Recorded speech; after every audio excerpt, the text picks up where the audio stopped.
thought you were so lucky because you were a star, but you cried, cried, cried in the lonely dark. And I'm sorry for what you went through. I always thought the lucky one was you, but the lucky one was me.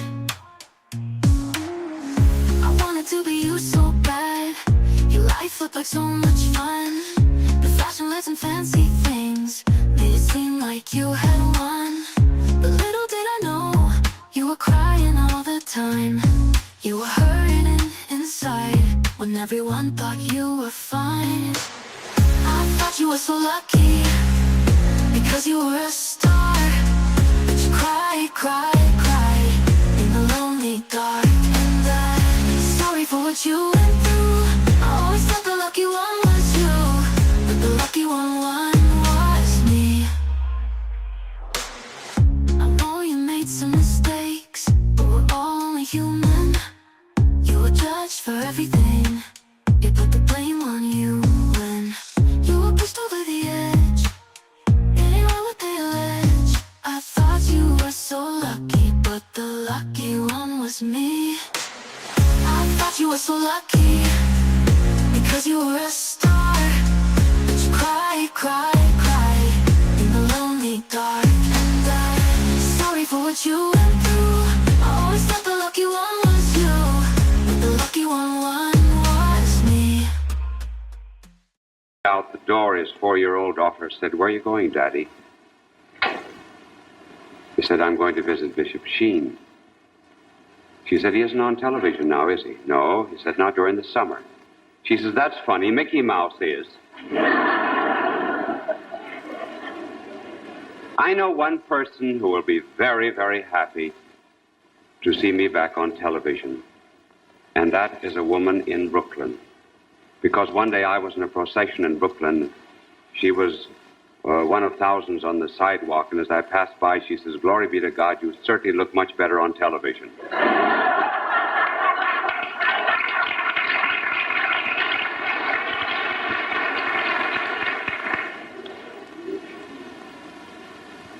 Well, during the past 5 years, we've been giving you subjects on philosophy, theology, art, science, psychology, psychiatry, social sciences, and so forth.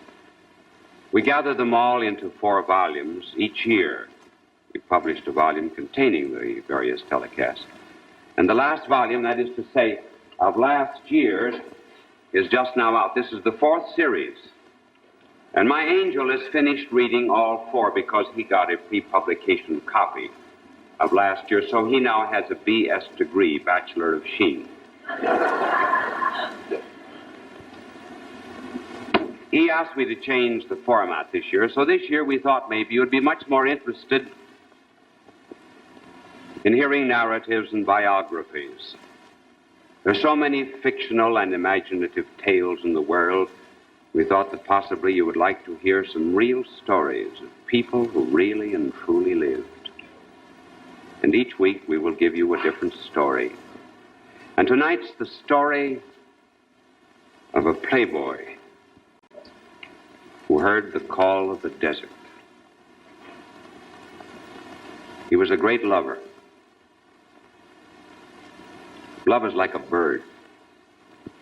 You know, sometimes the bird is in the nest.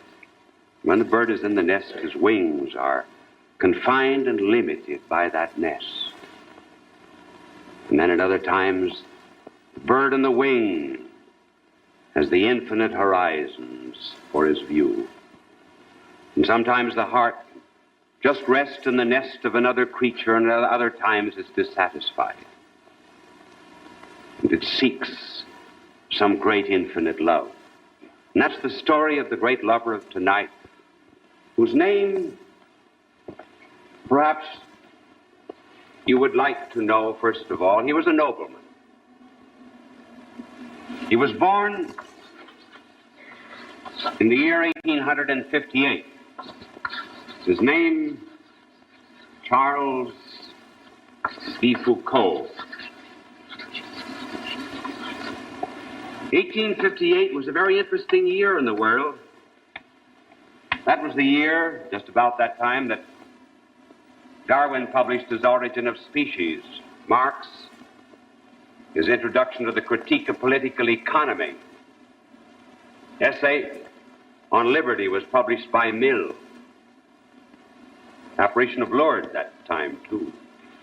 And in a house in Strasbourg, the very house, incidentally, where for the first time was sung by its author, Roger de Lille, the Marseillaise, was born a child who was known as the Viscount Charles de Foucault.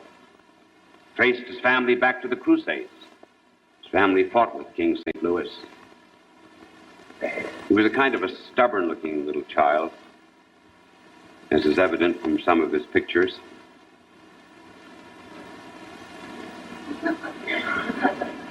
He had a religious education and kept up religion until he was 15. He belonged to an age of Renan and Anatole France and others, and the spirit of the century possessed him. He was sent to military school, the school of Saint-Cyr, and later on to Samir. He had a fortune, he had a title. He very seldom collected his military salary because he had too much money of his own. He finished about last in his class at Saint-Cyr, and when he went to the cavalry school, he finished 87th in the class of 87. Did you ever hear about the boy who brought his report card home from school and he said to his daddy as he showed it to him, and the marks were very low, he said, "Dad, would you like me to go up in the attic and get some of your old report cards that I saw up there?" Well, that was the kind of report card that Charles de Foucault always brought home from school. He hardly ever ate in the military dining room. He ate in restaurants. One time he liked the wine that was served. He bought all the wine there was in the hotel. It cost him $4,000. He used to bring out a number of young ladies from Paris to entertain them at his dinners. One time he dressed himself up as a young woman, and he sat in a carriage outside of the windows of the military school, where all of the wolves began whistling at him. And of course they felt very sheepish when they discovered that he was a wolf himself, because they recognized the black mustache under his rouge.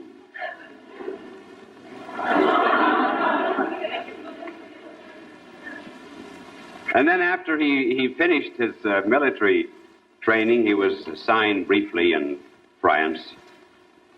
And he gave a party one night for one of the girls that he liked best. It's too bad we do not know her name, just as we do not know the name of the young woman who figured in the life of Auguste. She's just simply known as Mimi. That's plain Mimi. She came from poor parents, that we know. But she took on a bit of culture and refinement, probably from associating with him and his friends. One night he gave a party on the frozen river Meuse, and he had lanterns hanging from trees all about the river. And then at a given signal, all of the lights were extinguished, save one. And that was the purple flame of a glowing punch bowl. And some of his friends then pushed across the ice on a sled that was disguised to look like a swan. They pushed across the ice, clothed in sables and silks, Mimi. And the Viscount raised his glass and toasted the honorary colonel of the 4th Hussars, the queen of the ice, Mimi. The colonel heard about it. The colonel gave a party. Viscount though he was, he did not invite Charles de Foucault. When the party of the colonel was over, it was raining heavily. And the colonel tried to get some carriages outside to take his guests home. And what was strange about it was all of the carriages went clippity-clop past the house of the colonel, not one single carriage stopping. Lo and behold, it happened that Charles de Foucault had rented all of them to pass by empty in order to get even with the colonel. But the colonel got even with him. He called him in 8 days later, and he said, "Foucault, in 8 days, you leave for Africa. One of the friends of the Viscount said, what about Mimi? He said, Mimi goes to Africa too. So we sent Mimi on ahead, on another ship. And she registered on the ship as the Vicomtesse Charles de Foucault. She ate at the captain's table, naturally. All the sub-officers bowed and scraped and kissed her hand and saluted her, and all were charmed by her beauty and her loveliness. And finally, when she arrived at the port of Beaune in Africa, that was one time Hippo.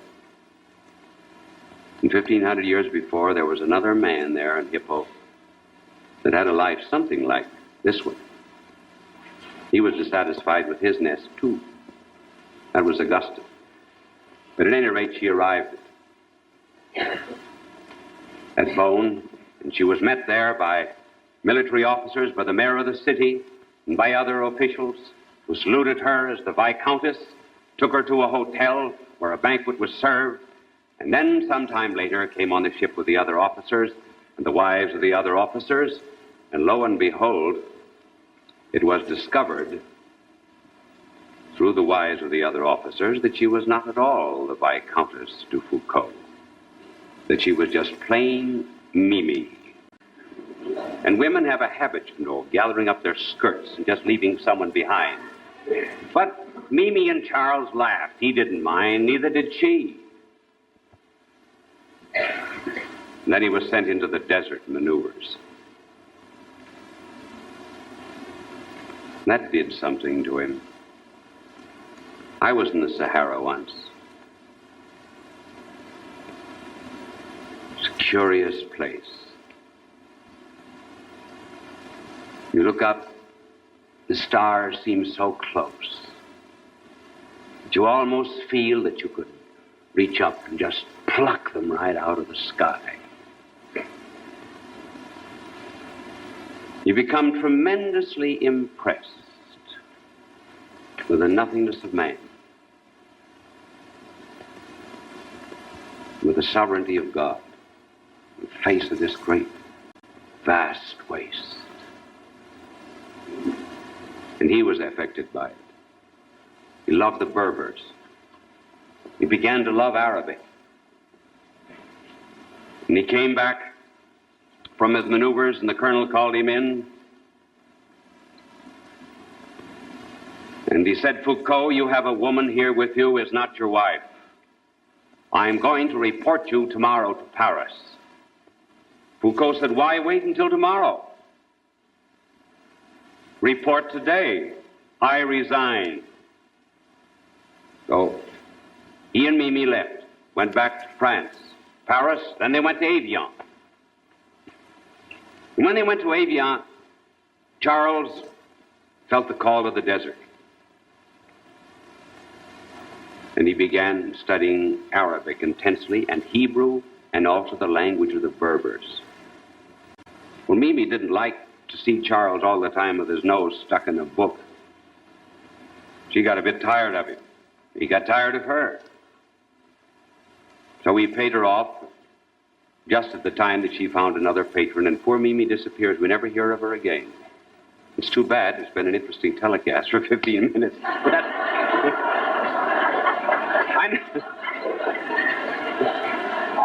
I know you'd like me to go on and tell more about Mimi, but that's all I know about Mimi. This isn't a telecast about Mimi anyway. It's a telecast about Charles de Foucault.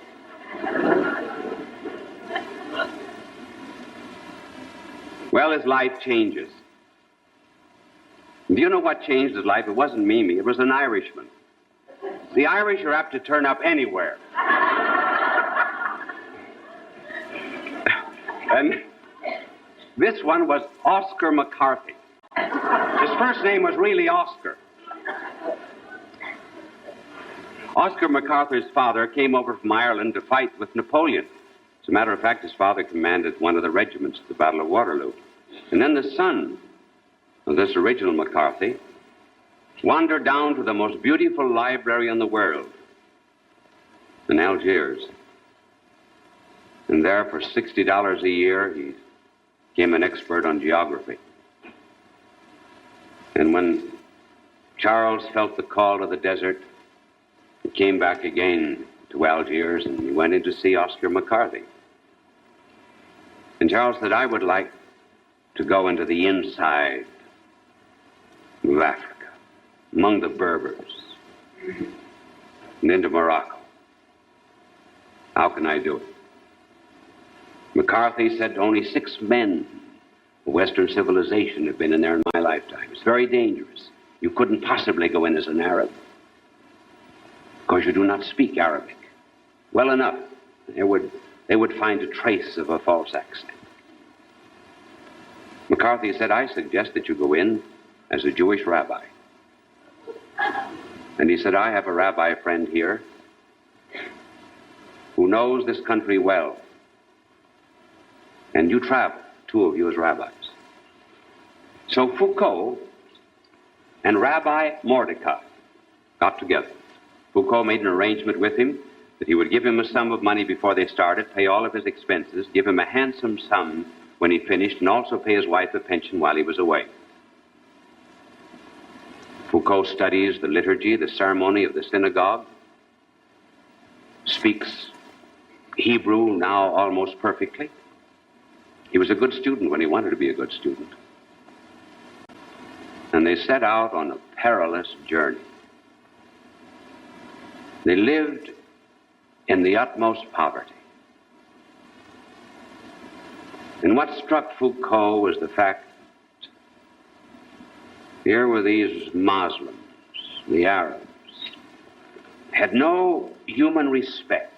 5 times a day at the time of the call to pray, they prayed. And then the Jews, so good to him and Rabbi Mordecai, they brought food to them when they slept in the synagogues. They received him into their own poor quarters. He began to love both of them in the desert more than ever. They were gone almost 1 year. And at the end of the year, they came out. And Charles de Foucault published a very famous work in 2 volumes called Reconnaissance au Maroc, where he had surveyed 3,000 elevations, 1,400 square miles, determined 45 degrees of latitude, 40 degrees of longitude, and made the whole scientific world his debtor. He came back into Paris. He was feted by everyone from prime ministers to jockey clubs. And in the course of his visits about Paris, he met an abbé, the curé of the church of Saint Augustin. Those of you who have been to Paris will recall that Renaissance church, Saint Augustin, Boulevard Haussmann. And this poor abbé was the kind of man that suffered a great deal, continuously, as a matter of fact. But it gave him that queer kind of wisdom that really comes from suffering. And Charles de Foucault met him one day, and he said, "What makes you so happy?" He said, "Because I never seek my own pleasure," said the abbé. And one night Charles came in from a party. He was still in his white tie and tails, silk cloak, silk hat, paced the floor. His wings wanted the air. He was dissatisfied with his nest, and he went to the church of Saint Augustin. He rapped the church door, the confessional door of Abbé Houblin. And he says, "Abbé, come out. I would like to talk to you." Abbé Houblin says, "You come in. I would like to talk to you." And it was 14 years since Charles Foucault had made a confession.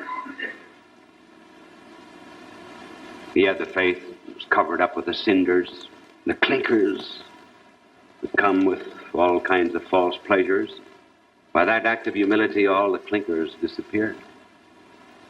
And from then on, he was totalitarian. As he'd gone to one extreme of being the playboy of Paris, from now on he would go to the other extreme. It's now the time when the world is beginning to know something about totalitarianism. Men follow communism simply because they're sick and tired of a false milk and water liberalism. They want something into which to put their teeth, something that calls for engagement, consecration, dedication. The whole self must be given and surrendered. And rather than give it to a false absolute, Charles de Foucault now decides to give himself utterly and absolutely, as a bird on the wing, to the true absolute. And he knocks at a Trappist monastery door.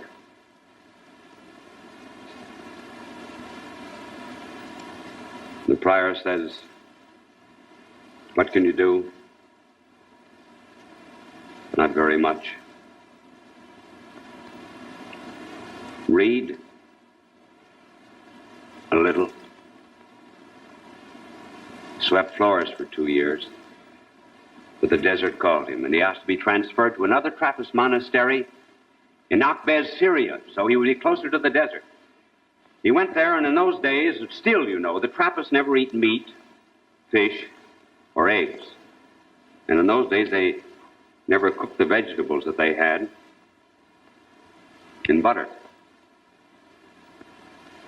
Foucault was growing discontent with the Trappist rule. It was not strict enough. He said, "The good Lord traveled third class. Why should I travel first class?"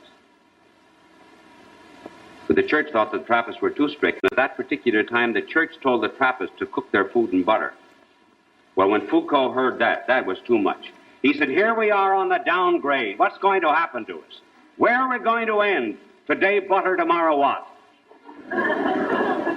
Why, he says, that means so much less for the poor. And so he began writing out a rule of life that he would like to follow, in which there would be absolute poverty. And he wrote in his notebook, "I must be prepared to die a martyr, to be thrown in a ditch, killed painfully, brutally, unmercifully. That I must be prepared for." Then he wandered around Nazareth and the Holy Land for a while.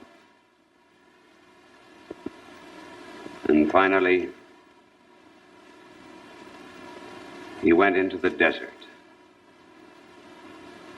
He was ordained at 42, then went first to Ben Abez.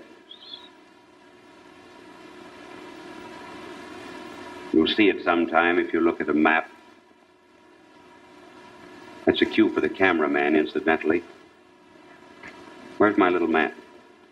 There it is, it's coming. There it is, right there, that's it.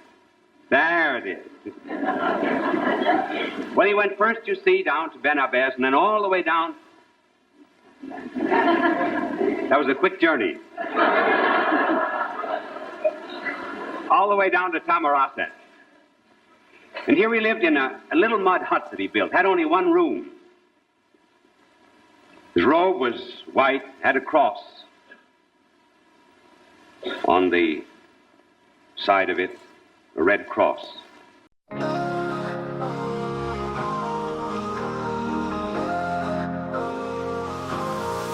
I don't care what it takes, nothing will come in my way. The universe can throw all it wants at me, stick to my path, I'll stay. Broken away from you, I don't care. I will stare into the sun, slingshot me around where I can find you.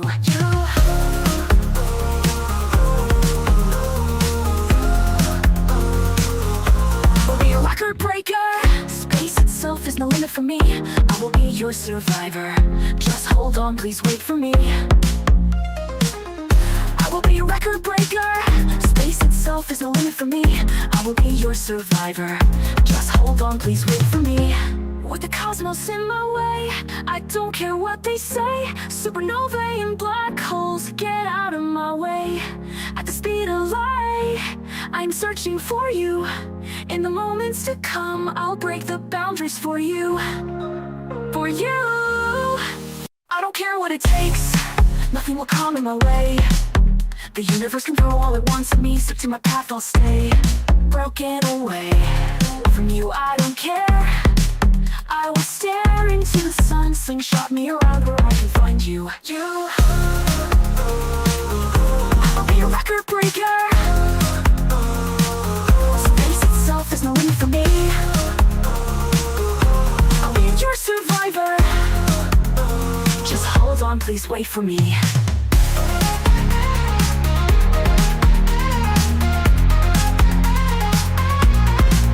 With the cosmos in my way, I don't care what they say. Supernovae and black holes, get out of my way.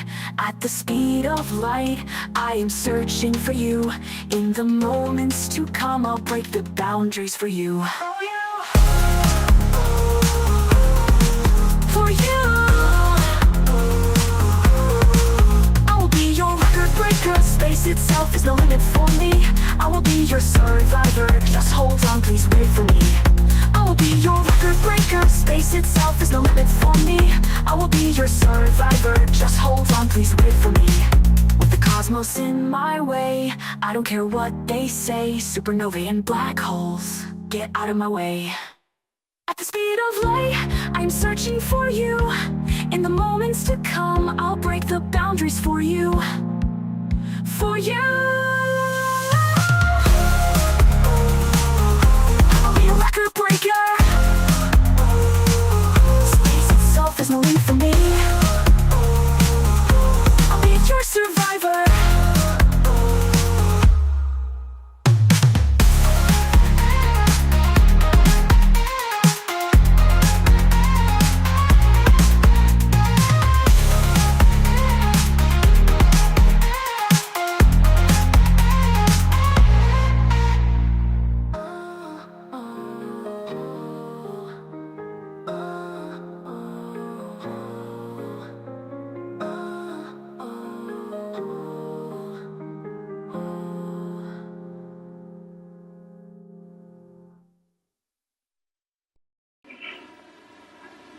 And here, this Charles de Foucault, as you see him in the robe,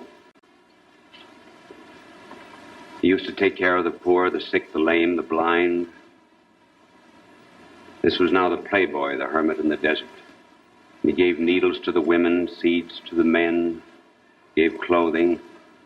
He took care of those who were suffering from malaria, typhus, and other diseases of the desert. He bought and redeemed slaves that were in the hands of some of the Muslims, and then set them free.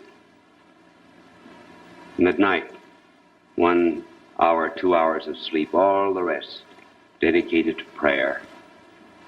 Just that. And he did also a dictionary for the people that he loved. A 700-page dictionary, and one night he had come to the word Matamal, in the language of the desert. And he wrote the word slowly, Matamal, and then translated into French. To kill. There was a knock at the door. Who's there? Almadian, one of the men whom he had aided for years. Almadian said, I have some mail for you. And the hermit reached out his hand. Almadian grabbed it. 40 men grabbed him. And they pulled him out of his hut. And they threw him into a ditch. And they beat him, and then they put a gun to his temple. And he who said he must be prepared to die a martyr's death now died that way. Sometime later, the French soldiers found him there and found a monstrance with a host on the inside. The Lord had suffered the same lot as himself. And then he was buried there, and then taken out of the grave and buried farther north in the desert at El Golea. As the priest was preaching the sermon, he had on exactly the same costume as Foucault. He looked down and he saw a woman who was dressed exactly like Foucault too, and he spoke to her. Why are you dressed that way? And lo and behold, it developed that the two of them, unknown to one another, had found the rule of Charles de Foucault, and both of them had founded a community to to live by absolute poverty. There are 200 men and women in the world, some in Africa, some in the Sahara, some in France, some here in America, who are living by the rule of the playboy who became a saint. Which proves that it does not take much time to make a saint. It takes only much love.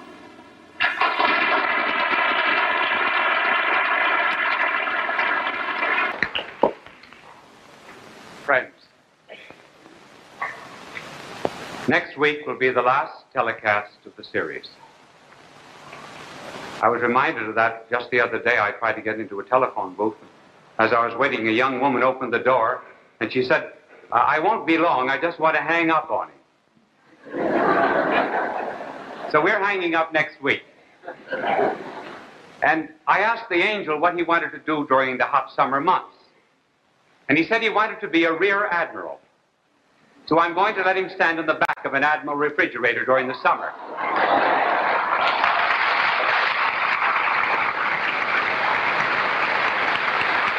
We received an interesting letter from a mother in Cincinnati who told us about her daughter, Patricia.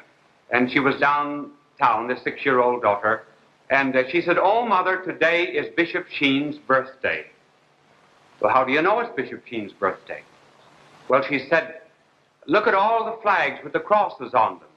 They're out for him. They happen to be Red Cross flags."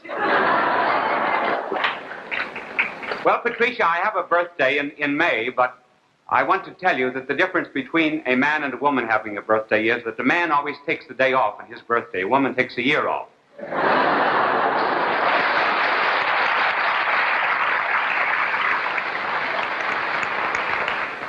Our subject tonight is the Russian lullaby of coexistence, and I want to assure you that it is such a terrible lullaby that it would be well for the Western world to pretend that it's asleep. Now, what is coexistence? Well, can you imagine some young man, tall, dark, and has some money,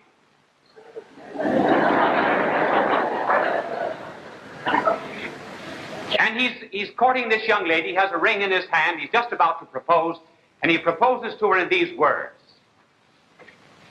"Would you coexist with me until the sands of the desert grow cold?"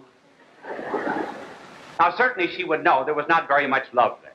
And there never is any love and any justice where there is mere coexistence. Coexistence is for couples who are incompatible. When the husband loses his income, the wife loses her compatibility. And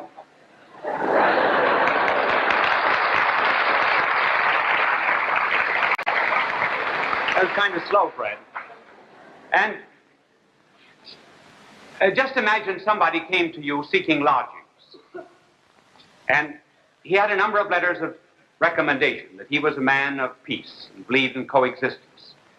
And he had letters from 418 professors, all professional signers, too.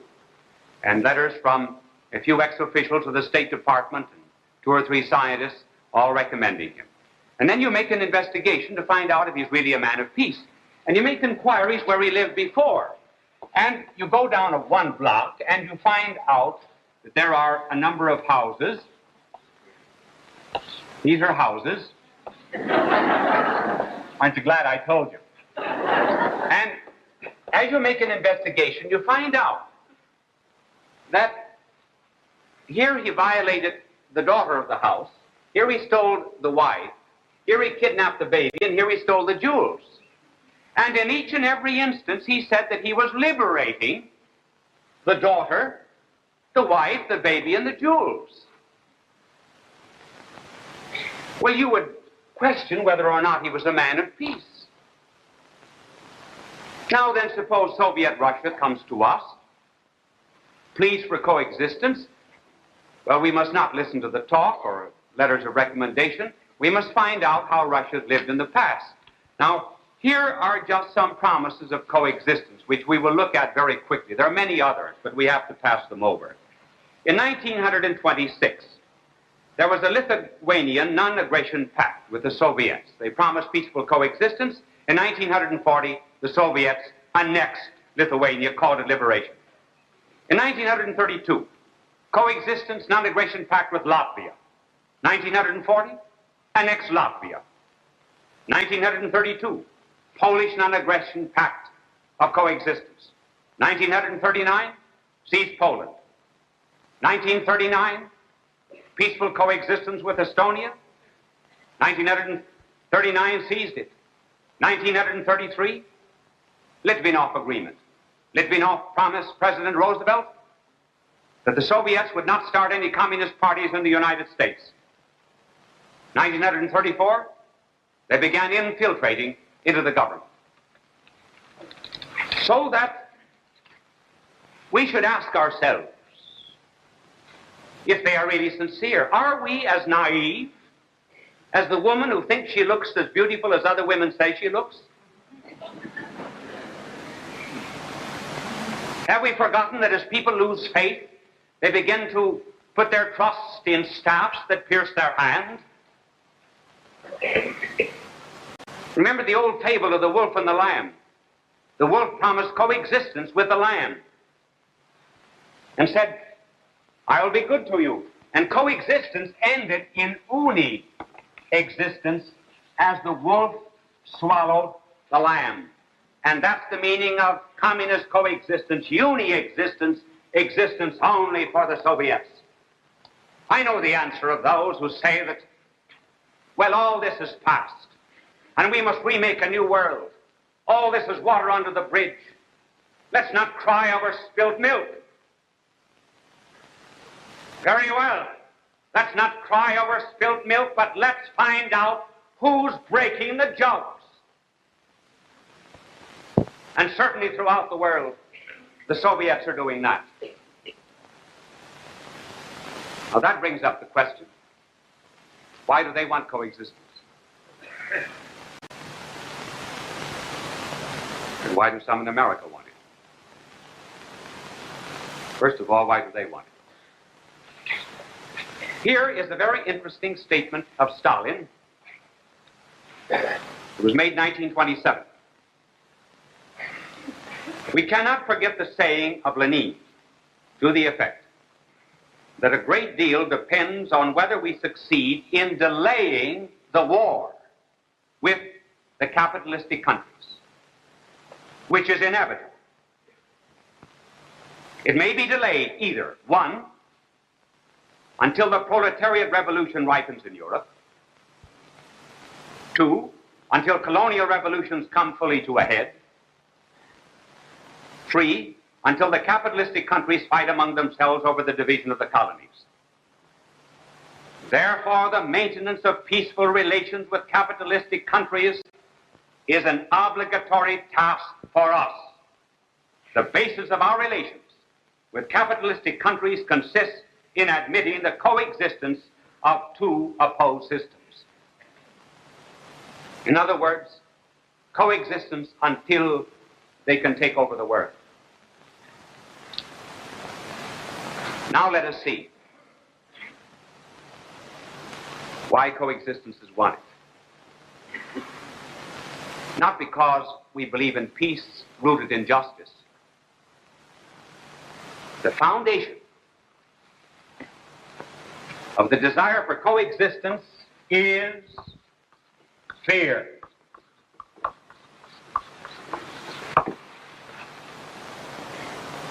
On the part of America, that fear is physical and psychological.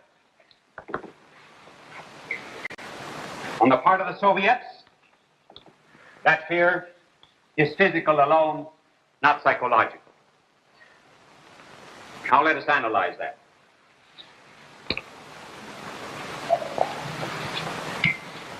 We want harmony, we want peace, simply because we are human beings. We are not imperialistic. We want to live in concord with ourselves and with the world, but also because we fear the terrible effects of the Third World War. I need not develop that any further. That is very obvious. So let us pass on to psychological fear. In addition to this dread that all of us have of an atomic warfare, with the possible effect of creating the next generation of neurotics, in addition to that, we are living in psychological fear. Sometimes the way newscasts are given, the way news is presented, is to heighten our fear. And then in addition to that, though these are trivial things, nevertheless the cumulative effect is great, so that we're constantly reading and hearing over the radio and television and seeing in the press such warnings as these. Have you looked at your toothbrush lately? Are you only 3/4 safe?